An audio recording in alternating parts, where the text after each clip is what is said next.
So in this video today we're going to have a look over the wood turning lathe. We're going to look at the component parts of the wood turning lathe, and we're going to look at how to secure a workpiece between the centres for between centre turning. So to begin with, here on the left of the machine we have the headstock.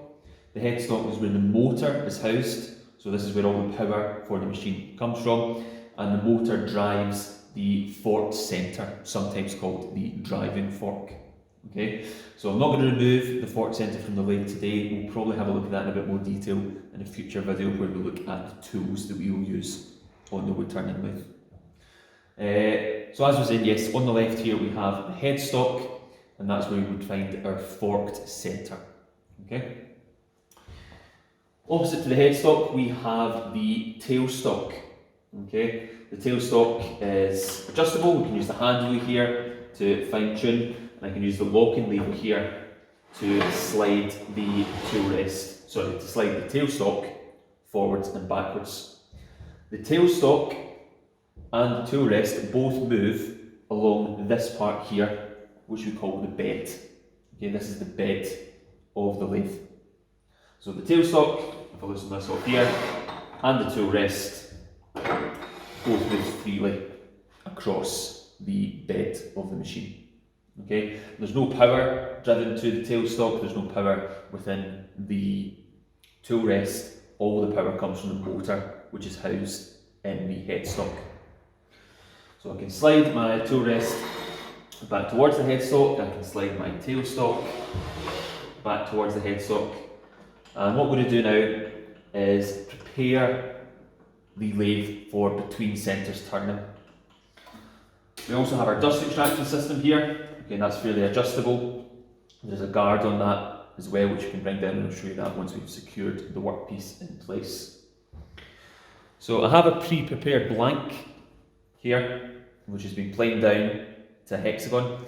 We won't go over that in this video, we'll look at that in another video, how to prepare a blank for turning, but for today we have one already prepared. So the first thing we need to do is align the sawn cross on one end of this blank with the forked centre. So the four teeth of the forked centre should meet the sawn cross that I have here on my blank. I need to adjust the hand wheel here to bring the tool rest a bit further back. So I can line up the four teeth of the driving fork with the cross that I've sawn in the end of the blank, and I can hold that in place as I spin the hand wheel to bring the revolving centre, which is the centre we will find located in the tailstock. Okay, so this revolving centre here is now aligned with the centre punch mark, which was on the opposite end of this blank. Okay, so I'm going to use the locking handle here to make sure that this tool rest, to make sure the tailstock is properly secured in place. I can use the hand wheel to turn this to further extend the revolving centre into my workpiece here, into my blank, to ensure that it's secure. So I'm happy that that's nice and firm in there. I can lock it off with a fixing screw here on the top of the tailstock. I can lock off the fixing screw to ensure that this blank is secure between the centres. So in the headstock we have our forked centre, and in the tailstock we have our revolving centre. Again, it's called a revolving centre because it revolves, it spins. Alternatively, we could have a centre in here called a dead centre, which comes to a point similar to the revolving centre, but it doesn't move, it doesn't spin. Again, we can look at that in more detail in another video. So all we have left to do now is to secure the tailstock in place. We want to make sure that the tailstock is as close to the timber as we can get it without it actually touching. And in terms of the height of the tool rest, we want it to be just below the centre of the blank. Okay, so with the two locking handles here on the tool rest that I can use to adjust it. I've already loosened the first one off, so I can use that to bring it close to the blank. And what we'll do is I'll just spin the blank by hand. I'll give it a full rotation to make sure that there's no part of the blank that might come into contact with my tool rest here. I'm happy that that is not coming into contact, so I can lock off this first handle. I now bring myself down to check the height of the tool rest. And in this instance, it's actually okay.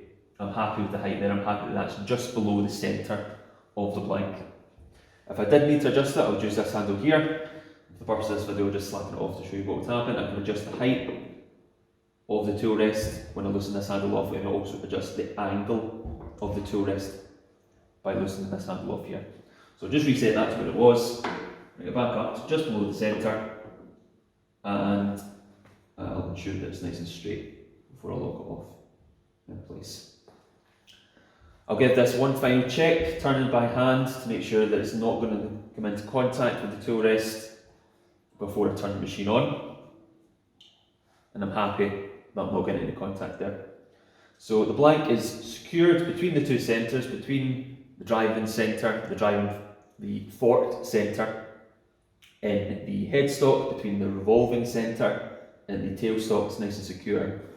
The tool rest is also secure, it is not coming into contact with the blank. Final thing for me to do is to pull the just extraction into place. I can lower that guard over the timber as well. And I'm now ready to turn this machine on and begin turning the blank. That'll be for a future video though. Today we're just looking at how we would set this up. So to summarise the parts of the lathe that we have the headstock, which houses the forked centre. We have the tailstock, which houses the revolving or dead centre. We have the tool rest, where our tools, we hold our tools against when we're actually turning on the lathe, and the tool rest and the tailstock can both move along the bed of the lathe here. The bed. And that's our overview of the wood turning lathe.